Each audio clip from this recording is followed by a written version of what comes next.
Hello everyone, welcome to the exam time. So भाइयों, हम अपने पीवाईक्यू डिकोड सीरीज को कंटिन्यू करते हुए आज हम लोग करने वाले हैं मार्केटिंग के 2020 के वो सारे क्वेश्चन जो कि आपके एग्जाम्स में पूछे गए हैं। क्वेश्चन नंबर 24 से स्टार्ट करेंगे, 48 तक जाएंगे। लास्ट सेशन में हमने क्वेश्चन नंबर 1 से 24 तक करा था। आई होप आपको सेशन पसंद आया होगा। अगर वीडियोस पसंद आते हैं तो वीडियोस को लाइक करो, साथ ही साथ शेयर भी करते चलो। तो बिना किसी देरी के स्टार्ट करेंगे हम अपने आज के सेशन को, जहां पे सबसे पहला क्वेश्चन आपके स्क्रीन पे आ चुका है। पहला क्वेश्चन हमें आप क्या हमसे पूछा जा रहा है, arrange the following steps of the marketing process in a proper sequence. मतलब यहां पे क्वेश्चन हमारा निकल कर आया मार्केटिंग प्रोसेस से, हमें बताना है कैसे मार्केटिंग काम करता है। तो समझते हैं, यहां पे हमारे पास कुछ मल्टीपल ऑप्शंस दे रखे हैं, इसे हमें करना है सीक्वेंस में अरेंज।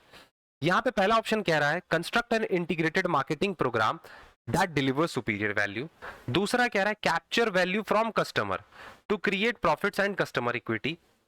तीसरा ऑप्शन कहता है understand the market place and customer, create a customer delight, design a customer value driven market strategy. तो अगर इन मल्टीपल ऑप्शंस को तुम पढ़ोगे तो मोस्ट सूटेबल जो होता है, सबसे पहले एक मार्केटर को क्या करना चाहिए, उसे मार्केट प्लेस को समझना चाहिए कि मार्केट कैसा है। ये करने के बाद उसे अपने कस्टमर को जानना चाहिए कि कस्टमर क्या चाहता है। इतना आपने कर लिया। अब कस्टमर डिलाइट बनाओ, मतलब कस्टमर की जो पसंद नापसंद है उसके अकॉर्डिंग समझो मार्केट को। ठीक है, प्रोडक्ट्स के बारे में सोचो। ये हमने कर लिया। तो मेरे हिसाब से पहला ऑप्शन होना चाहिए सी। दूसरा ऑप्शन होना चाहिए रुक जाओ, हाँ, उससे पहले ये हमारा होना चाहिए design a customer value driven market strategy, उसके बाद डिलाइट आना चाहिए। तो सबसे पहले सी, फिर उसके बाद ई ऑप्शन आएगा। एक मिनट, हाँ, सीई। उसके बाद अगर हम और भी देखें यहाँ पे construct an integrated marketing programme जो कि आपके सुपीरियर वैल्यूज को डिलीवर करे, तो ए हो जाएगा। फिर उसके बाद डी ऑप्शन आना चाहिए, फिर लास्ट में हमारा बी होगा, जिससे आप क्या करोगे, कैप्चर करोगे मार्केट को। तो जिसका राइट आंसर हो जाएगा option number 4, C A D B. Basic सा क्वेश्चन था। क्वेश्चन नंबर 25 की बात करें, बोला गया है in rising consumer income scenario. मतलब समझना, एक ऐसा सिनेरियो ले लो जहां पे आपके कंज्यूमर्स के इनकम क्या हो रहे हैं, राइज हो रहे हैं, बढ़ रहे हैं। कंज्यूमर के इनकम बढ़ रहे हैं। The preferred decision choice of a business firm for low income elastic product. तो यहां पे वैसे बिजनेस फर्म जिनके प्रोडक्ट्स लो इनकम इलास्टिक है, मतलब इनकम में बढ़ने या ना बढ़ने से ज्यादा चेंजेस उसमें नहीं आती है, तो उस सिचुएशन में कौन सा डिसीजन सूटेबल होगा उस फर्म के लिए, हमें यह बताना है।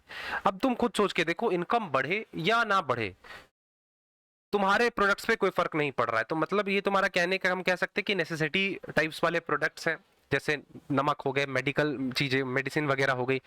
तो जैसी भी सिचुएशन हो, हमें अपने प्राइस को मेंटेन करना है, कॉस्ट को कंट्रोल करते हुए चलना है। ठीक है, तो जिसका राइट आंसर होगा option number 2, that is cost control. Clear है? एक्सप्लेनेशन को समझते हैं। बोला गया है income elasticity of demand measures how demand changes with the income. Low income elastic product जैसे कि नेसेसिटीज लाइक सॉल्ट और टूथपेस्ट हैव स्टेबल डिमांड। आपकी इनकम बढ़े या घटे, इसका डिमांड स्टेबल ही रहेगा। In rising income scenario firm focus on cost control to maximise profitability as the demand growth is limited. समझ गए? तो बेसिक सा क्वेश्चन था, इसमें कुछ ऐसा कुछ है नहीं समझने जैसा, इकोनॉमिक्स से रिलेटेड है। In a marketing DSA stands for, हमें यहां पे बताना है डीएसए का फुल फॉर्म क्या। डिलीवरी स्टाफ एजेंसी होता है, डायरेक्ट सप्लायर एजेंट हम बोल सकते हैं, डायरेक्ट सेलिंग एजेंट बोल सकते हैं, या डिस्ट्रीब्यूशन एंड सप्लाई एजेंसी बोल सकते हैं। तो बताइए फटाफट से इसका आंसर क्या हो जाएगा। तो इसका जो राइट आंसर होगा डायरेक्ट सेलिंग एजेंट हो जाएगा। Direct selling agent is an individual, ये कोई भी एक व्यक्ति हो सकता है या एक कंपनी या एंटिटी हो सकती है, that promotes and sell products और service directly to the consumers, often using industries like banking और इंश्योरेंस टू जनरेट लीड और क्लोज सेल। ठीक है, डिस्ट्रीब्यूशन चैनल से हमारा ये क्वेश्चन है। क्वेश्चन नंबर 27 की बात करते हैं, the strategies of a flanking defence, primitive defence, mobile defence, contractor defence and counter offensive defence is used by which market player. अगर आपने मार्केट में ये सारे डिफेंस स्ट्रैटेजीज आपने पढ़ रखा है तो बहुत इजीली इसका आंसर दे दोगे। अलग अलग डिफेंस के स्ट्रैटेजीज बताए गए हैं। तो इस सिचुएशन में कौन सा प्लेयर मार्केट का, मार्केट में अलग अलग प्लेयर्स होते हैं जैसे चैलेंजर, लीडर, फॉलोअर, नीशर या सेटअप मार्केट, इनमें से कौन से प्लेयर को ये सारे स्ट्रैटेजीज चूज करना होता है, जनरली वो यूज करता है। तो बताना है। तो इसका राइट आंसर हो जाएगा लीडर होना चाहिए बेसिकली मेरे हिसाब से। चलो इसका आंसर भी लीडर ही है, क्योंकि एक लीडर को जो पोजीशन होल्ड कर रहा होता है ना, उसे वो पोजीशन मेंटेन भी करना होता है। तो वो अलग अलग स्ट्रैटेजीज मार्केट में लगाता है कि सो दैट वो अपने एक प्लेस पे बना रहे। जैसे कि market leaders who hold the largest market share use defensive strategies. जैसे कि डिफेंसिव स्ट्रैटेजीज में फ्लैंकिंग आ जाते हैं। फ्लैंकिंग बेसिकली क्या बोलता है कि आप अपने वीक सेगमेंट्स को प्रोटेक्ट करो। प्रिमिटिव स्ट्रैटेजी की बोलता है आप प्रोएक्टिव एक्शन लो, पहले से आप अलर्ट हो जाओ। मोबाइल डिफेंस बोलता है आप फ्लेक्सिबल पोजीशनिंग रखो, अपने पोजीशनिंग को चेंज करते रहो। कॉन्ट्रैक्टर बोलता है वीक मार्केट से विड्रॉ कर लो खुद को। और काउंटर ऑफेंसिव बोलता है रिटेलिएट करो, अगर तुम पे कोई अटैक करता है तुम भी मार्केट में अटैक करो। ठीक है, ये इसलिए यूज किया जाता है कि सो दैट कि वो अपना एक डोमिनेंस मार्केट में बनाए रहे। तो ये सारी चीजें याद रख लेना। मार्केटिंग जो मैंने तुम्हें बताया, अलग अलग डिफेंस स्ट्रैटेजीज होते हैं, बहुत सिंपल में यहाँ पे मैंने सारे मीनिंग दे रखे हैं कि फ्लैंकिंग का मतलब क्या है, प्रिमिटिव का मतलब है क्या है, मोबाइल डिफेंस का क्या मतलब है। ठीक है, मार्केट लीडर का बेसिकली ये काम होता है। चैलेंजर की बात करें तो चैलेंजर फोकस करता है अटैक करने पे, ना कि डिफेंड करने पे। फॉलोअर्स जो होते हैं वो एग्रेसिवली डिफेंड नहीं करते हैं, और स्टार्टअप्स के पास तो भाई साहब पहले से कम रिसोर्स होते हैं, तो डिफेंसिव स्ट्रैटेजीज को लेकर चलता है वो। क्लियर है? आ जाओ नेक्स्ट क्वेश्चन की बात करते हैं, क्वेश्चन नंबर 28 की। क्वेश्चन नंबर 28 कहता है which of the following is are conditions for price discrimination of the product. कौन कौन से कंडीशन से सेटिस्फाई होने चाहिए प्राइस डिस्क्रिमिनेशन के लिए? ऑप्शंस है फर्म का कुछ ना कुछ मोनोपोली पावर होना चाहिए, बिल्कुल सही सर, ऑप्शन नंबर ए तो होगा ही।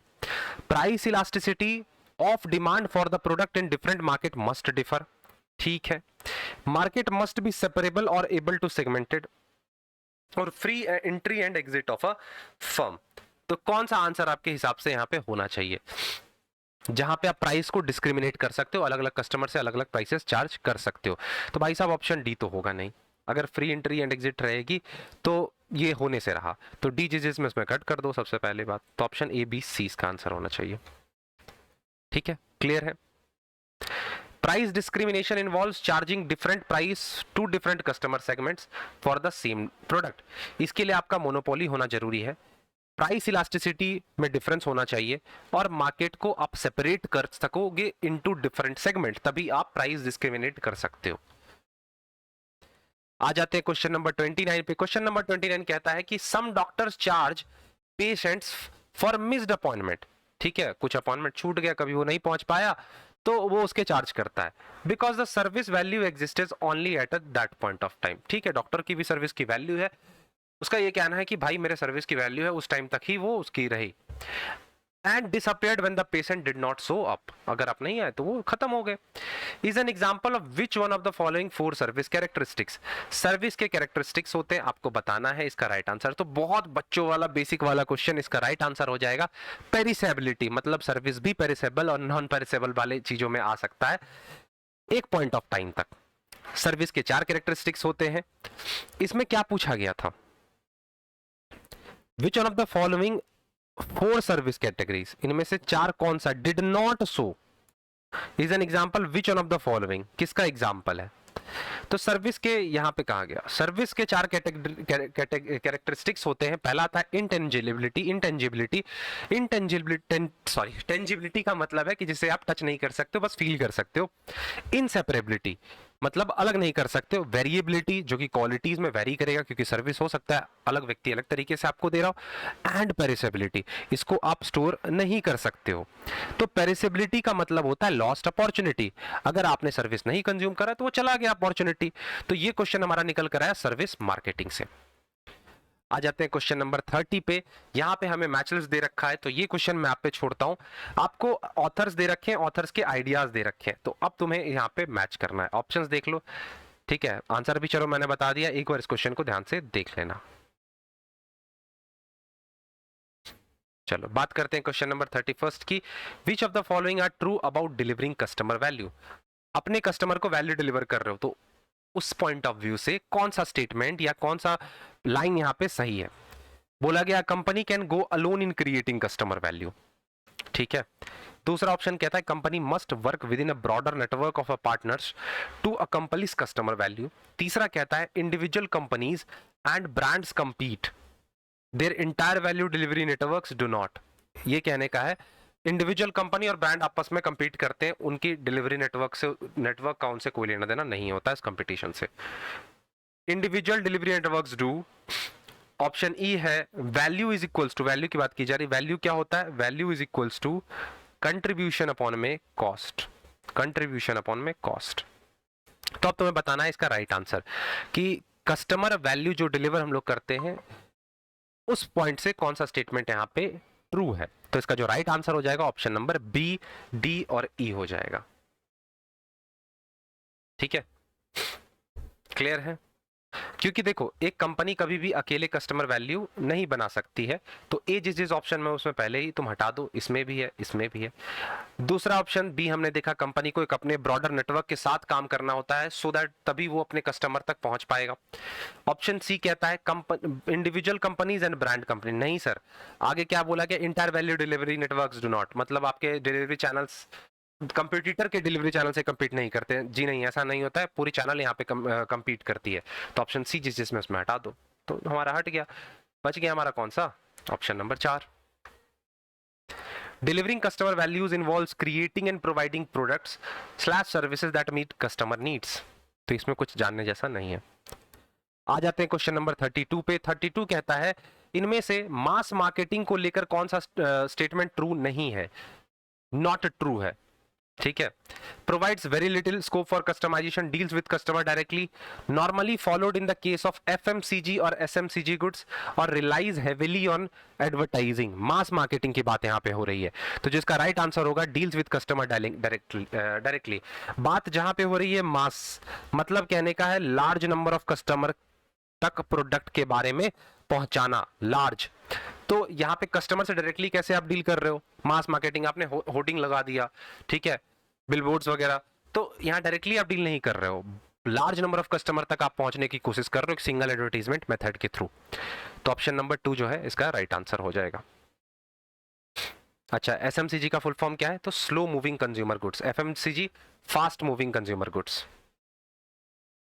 क्वेश्चन नंबर 33 देख लेते हैं। In which of the following price adjustment strategies a company reduce price to reward customer response. किस प्राइस एडजस्टमेंट स्ट्रेटजी में कंपनी क्या करती है, प्राइसेस को रिड्यूस करती है। Company reduce price to reward customer response, जैसे वॉल्यूम परचेज, पेइंग अर्ली और प्रमोटिंग द प्रोडक्ट। मतलब ज्यादा वॉल्यूम में परचेज करने पे, ज्यादा क्वांटिटीज में परचेज करने पे कंपनी कम प्राइसेस में प्रोडक्ट ऑफर करती है। तो इसका जो राइट आंसर हो जाएगा वो हो जाएगा discount and allowance pricing. Pricing adjustment strategies modify base price to encourage specific customer behaviour. Discount दे देना, अलाउंस प्राइसिंग देना, इससे क्या होता है कि अगर आप बल्क में चीजों को परचेज कर रहे हो तो प्राइस को हम क्या करेंगे, कम करेंगे, सो दैट आप और परचेज करने की कोशिश करो। तो ये प्राइसिंग स्ट्रेटजीज का टॉपिक है। अब आ जाते हैं क्वेश्चन नंबर 34 की ओर। Which one of the following is not a major direct selling company in India? Eureka Forbes, Amway, India enterprise, Modi care and Hindustan Unilever. आपको बताना है, तो इसका जो राइट आंसर हो जाएगा वो हो जाएगा हिंदुस्तान यूनिलीवर। ये एक डायरेक्ट सेलिंग कंपनी नहीं है, मतलब ये इंटरमीडियरीज के माध्यम से काम करती है, इसका खुद का नेटवर्क होता है, ठीक है। लेकिन कंपनी जैसे कि Amway, Eureka Forbes specialise in this model, while FMCG company जैसे एचयूएल ये अभी भी ट्रेडिशनल रिटेल चेन का इस्तेमाल करती हैं। क्लियर। आ जाते हैं क्वेश्चन नंबर 35 पे। In which of the following stage of product life cycle a company reduce sales promotion to take the advantage of heavy consumer demand. Company क्या कर रही है, reduce sales promotion to take the advantage of heavy consumer demand. किस stage में ऐसा possible हो पाता है, तो ये ग्रोथ में पॉसिबल हो पाएगा। ग्रोथ में ही आप अपने जो प्रमोशनल टेक्निक्स है उसका कम से कम इस्तेमाल कर सकोगे, क्योंकि आपका ऑलरेडी एक आप अच्छा पोजीशन होल्ड कर रहे हो, आपके प्रोडक्ट का ग्रोथ है तो कस्टमर डिमांड करेंगे ही, ठीक है। The product life cycle include introduction, growth, maturity and decline stage. Growth stage में जो है डिमांड सर्च पे होता है, बहुत ज्यादा डिमांड होता है, allowing firms to reduce promotional efforts as a consumer awareness and demand and already high, क्योंकि पहले से ही है, क्योंकि आपने एक पोजीशन वैसा होल्ड कर लिया है, आपने मार्केट वैसा बना लिया है। आ जाते हैं क्वेश्चन नंबर 36 पे। 36 कहता है market for automobile needs to be segmented on the basis of. किस बेसिस पे आप ऑटोमोबाइल इंडस्ट्रीज को सेगमेंट करोगे, डिवाइड करोगे, ये आपको बताना है यहां पे। बताइए जल्दी से इसका आंसर।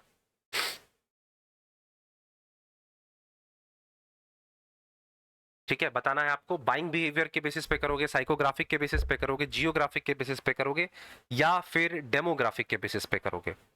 ठीक है, ऑटोमोबाइल इंडस्ट्रीज की बात हो रही, तो जिसका राइट आंसर हो जाएगा वो हो जाएगा, ये सारे ही बेसिस पे आप सेगमेंट कर सकते हो।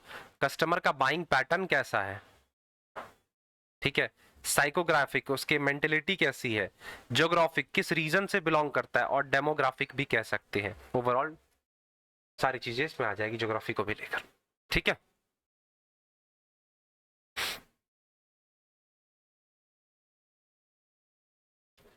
pricing strategy of setting a high price when a product is introduced and gradually lowering its price।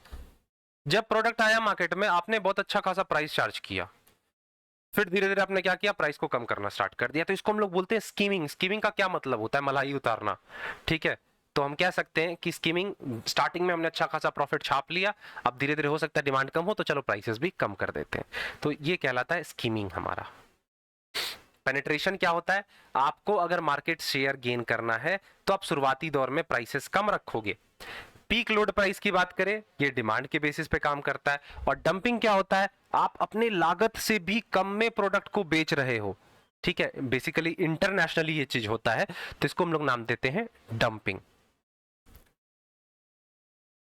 आ जाते हैं क्वेश्चन नंबर 38 पे। 38 कहता है, चैनल कन्फ्लिक्ट की बात करता है। चैनल कन्फ्लिक्ट्स कैन बी, कितने टाइप के चैनल कन्फ्लिक्ट्स हो सकते हैं, तो बहुत सिंपल सा इसका आंसर होना चाहिए, तुम्हें पता होना चाहिए। चैनल कन्फ्लिक्ट टोटल होते हैं दो प्रकार के, वर्टिकल और हॉरिजेंटल ही। और जो टाइप्स देख रहे हो, ऐसा कोई टाइप ही नहीं होता है डायगोनल वगैरह, डायगोनल, सर्कुलर, ट्रायंगुलर, ऐसे कोई भी कन्फ्लिक्ट्स नहीं होते। तो सिर्फ और सिर्फ हमें याद रखना है वर्टिकल और हॉरिजॉन्टल। थोड़ा बात कर लेते हैं इसके बारे में। Channel conflicts arise in distribution channel. Vertical conflicts कब होगा, बिटवीन द डिफरेंट लेवल, अलग अलग लेवल्स पे होगा, जैसे कि मैन्युफैक्चरर और रिटेलर के बीच में कन्फ्लिक्ट हो गया, वर्टिकल है। अगर बात करें हॉरिजॉन्टल, जब आप सेम लेवल पे हो, जैसे रिटेलर और रिटेलर के बीच में लड़ाई हो गया हो, कन्फ्लिक्ट हो गया हो, तो ये दो टाइप्स होते हैं कन्फ्लिक्ट्स के। आ जाते हैं क्वेश्चन नंबर 39 पे। Which type of retailer involves in comparatively low price as a major selling point combined with the reduced cost of doing business. किस टाइप के रिटेलर्स इसमें इन्वॉल्व होते हैं जो कि कंपैरेटिवली लो प्राइसेस रखते हैं as a major selling point, बताना है आपको। तो इसका जो राइट आंसर होगा डिस्काउंट रिटेलर्स हो जाएगा। क्यों क्यों ऐसा रखते हैं, सो दैट वो कस्टमर्स को अट्रैक्ट कर सके। ठीक है, कम से कम स्टोर डेकोर करेंगे, ज्यादा से ज्यादा परचेज करेंगे, जैसे वॉलमार्ट का एग्जांपल तुम ले सकते हो। Discount retailer focus on low price to attract customer, achieving this through reduced operating cost. वो अपने ऑपरेशनल एक्टिविटीज, जो उसमें लागत लगती है उन एक्टिविटीज में, उसको कम से कम रखने की कोशिश करते हैं। अब वो कम रहेगा तो ऑटोमेटिकली आपकी कॉस्टिंग कम निकल कर आएगी, और कॉस्टिंग कम आएगी तो आपके प्रोडक्ट्स सस्ते बिकेंगे मार्केट में। आ जाते हैं क्वेश्चन नंबर 40। क्वेश्चन नंबर 40 पे, consumer price sensitivity are influenced by. कैसे कंज्यूमर प्राइस को लेकर कैसा उसमें जो बिहेवियर होते हैं वो कैसे इन्फ्लुएंस होते हैं, ये आपको बताना है। ऑप्शन ए कह रहा है who bears the cost. Cost यहाँ पे कौन बियर करने वाला है। What percentage of total expenditure does the product represent. तीसरा, who bears the cost and the type of retailer from where the customer purchase. चौथा, consumption of product by the customer, और knowledge about the products.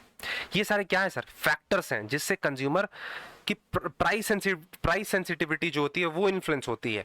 तो जो इसका right answer हो जाएगा वो हो जाएगा option number A, B and E. इसमें ये सारी बातों का हम लोग ध्यान रखते हैं। प्राइस सेंसिटिविटी रिफ्लेक्ट्स की how much price influence purchase decision. आप परचेज करोगे या नहीं करोगे, ये डिपेंड करता है कि कौन पे करने वाला है। दूसरा, product share of total spending, आपके टोटल स्पेंडिंग का उस प्रोडक्ट का कितना हिस्सेदारी बनता है। और तीसरा, आपको प्रोडक्ट का कितना नॉलेज है, ठीक है, जो कि आपके परसीव्ड वैल्यू को इफेक्ट करता है। तो ये क्वेश्चन निकल कर आया किससे, कंज्यूमर बिहेवियर से। टेली मार्केटिंग किस चीज का पार्ट है, बच्चों वाला क्वेश्चन, ऑब्वियस सी बात है ये हमारे डायरेक्ट मार्केटिंग का पार्ट बन जाएगा, क्योंकि हम लोग डायरेक्टली यहाँ पे कस्टमर को कॉल करते हैं। डायरेक्ट कॉन्टैक्ट होता है हमारा कस्टमर से वाया फोन, सो दैट हम उसके माध्यम से अपने प्रोडक्ट्स को प्रमोट कर पाते हैं। ये की कंपोनेंट बन जाता है मार्केटिंग का। स्वच्छ भारत अभियान ये किस चीज का एग्जांपल है, social marketing, sustainable marketing, service marketing and relationship marketing. तो ये सोशल मार्केटिंग का पार्ट बन जाता है, जहां पे मार्केटिंग के प्रिंसिपल्स का इस्तेमाल किया जाता है टू प्रमोट सोशल कॉजेज और बिहेवियर, जैसे क्लीननेस को प्रमोट करना, हाइजीन को, हेल्थ को प्रमोट करना। Swachh Bharat Abhiyan aims to encourage sanitisation fitting this model. तो ये मार्केटिंग के टाइप सोशल मार्केटिंग से निकलकर हमारा क्वेश्चन आया। क्लियर है, समझ रहे हो? आ जाओ नेक्स्ट क्वेश्चन की बात करते हैं। Which of these are readily accepted distinguishing characteristics of the service that create unique strategic challenges. Services के कैरेक्टरिस्टिक्स की बात हो रही है जो कि उसको अलग बनाती है। क्या क्या चीजें आ जाएंगी? क्या सर बी ऑप्शन आएगा, पेरिसेबिलिटी? बिल्कुल सर, बी तो आएगा ही। तो पेरिसेबिलिटी आएगा, सर्विस इनसेपरेबल होता है और इंटेंजिबल होता है। अभी हमने ऊपर डिस्कस किया था पेरिसेबिलिटी, इनसेपरेबिलिटी और इंटेंजिबिलिटी। ठीक है, तो सर्विस के 4 कैरेक्टरिस्टिक्स होते हैं। इंटेंजिबल, जिसे आप टच नहीं कर सकते हो। इनसेपरेबल, ठीक है, आपको साइमल्टेनियसली कंज्यूम करना होगा। वेरिएबिलिटी, क्वालिटी में चेंजेस दिखेंगे आपको। पेरिशेबिलिटी, ज्यादा आप स्टोर नहीं कर सकते हो। ठीक है, समझ गए इस चीज को?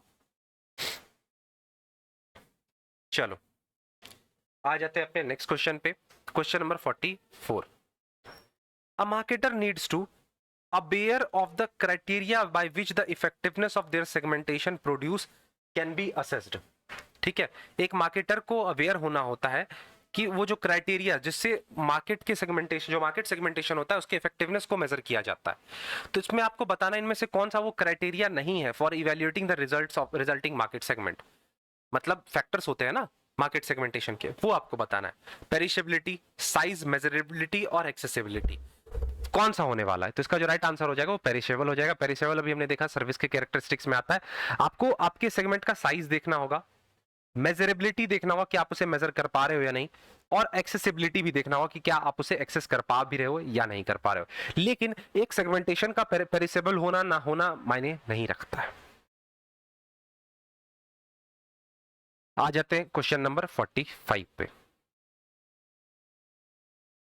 क्वेश्चन नंबर 45 कहता है, after the concept testing a firm would engage in which of the following stage in developing and marketing a new product.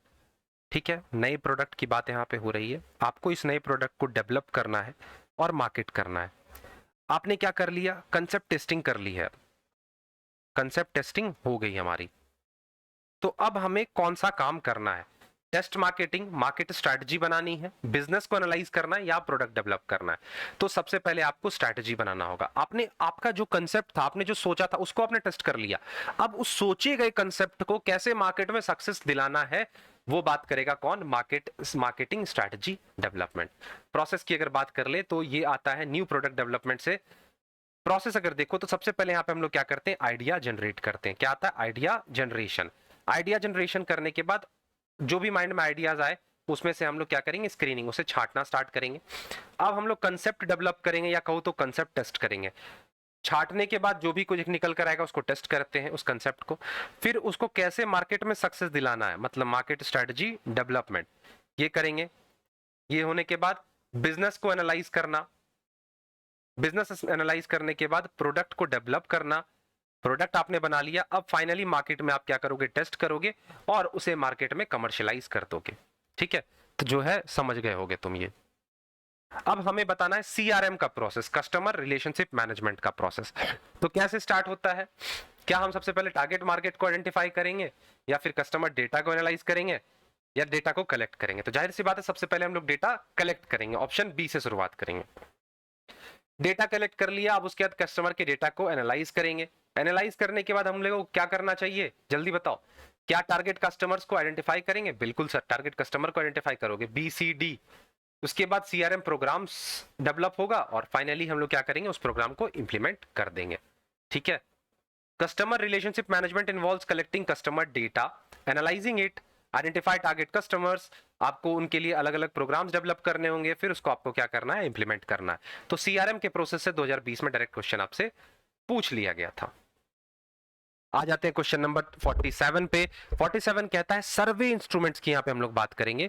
Use to assess customer perception of service quality are called. कौन सा वो service instrument है जिसके माध्यम से customer को कैसा service मिला, ठीक है, क्या सोचता है, वो हम लोग मेजर करते हैं। तो सर्विकल तो होता ही है। ठीक है, तो चलो सब तो दिख रहा है, वो सब सारे में दिख रहा है। सर्व भी हो जाएगा इसमें। ठीक है, तो बी सी और डीई चारों ही बन जाएंगे हमारे। आरएसक्यूएस भी आ जाता है इसमें। देख लो एक बार इसको। Service quality assessment tool measures customer perception, जैसे कि सर्व्यूकल। सर्व्यूकल जनरली सर्विस क्वालिटी की बात करता है। सर्व प्रॉफ जो होता है ये सर्विस प्रेफरेंस की बात करेगा। डाइन सर्व बात करता है एक रेस्टोरेंट स्पेसिफिक की। आरएसक्यूएस बात करता है रिटेल सर्विस क्वालिटी की। तो इस चीज को जरा ध्यान से अच्छे से याद रख लेना। और सेट स्केल जो होता है ये कंज्यूमर एथनोसेंट्रिज्म को मेजर करता है, ना कि सर्विस क्वालिटी को मेजर करता है। तो बहुत ही इंपॉर्टेंट चीज है। ये सारे मॉडल्स को शॉर्ट में मैंने उसके मीनिंग्स को दे रखा है, की पॉइंटर्स लिख लेना। आ जाते हैं अपने, शायद लास्ट क्वेश्चन है हमारा ये। हाँ लास्ट क्वेश्चन है आज का। Question number 48, which of the following retail analytical application involves the use of search techniques, जिससे आपको कस्टमर के इनसाइट्स मिलेंगे कि उसका बायर बाइंग पैटर्न कैसा है। कौन से टेक्निक आ जाएंगे? क्या इसमें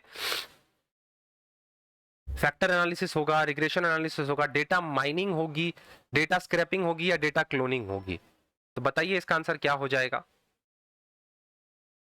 तो इसका जो राइट आंसर होना चाहिए वो होना चाहिए ऑप्शन नंबर सी, सिर्फ और सिर्फ डेटा माइनिंग इसमें आएगा, जिसके माध्यम से आपको पता चल पाएगा कि कस्टमर का बाइंग पैटर्न कैसा है। Data mining use search techniques, जिसके माध्यम से आप पैटर्न पता चल पाता है। ठीक है, हम लोग ट्रेंड जिसके माध्यम से डिटेक्ट कर पाते हैं और उनके लिए अलग अलग स्ट्रेटजीज बना पाते हैं। तो आई होप आज की सेशन तुम्हें पसंद आई होगी। मैं कोशिश करता हूं चीजों को फटाफट करवाऊं, ज्यादा टाइम कंज्यूम ना करूं आपका। 25 से 30 मिनट के अंदर हमने आज 2020 के क्वेश्चंस कर लिए। कल हम लोग शिफ्ट होंगे 2021 के क्वेश्चन की ओर। मिलते हैं अपने नेक्स्ट क्लास में, तब तक के लिए thank you, bye bye and take care.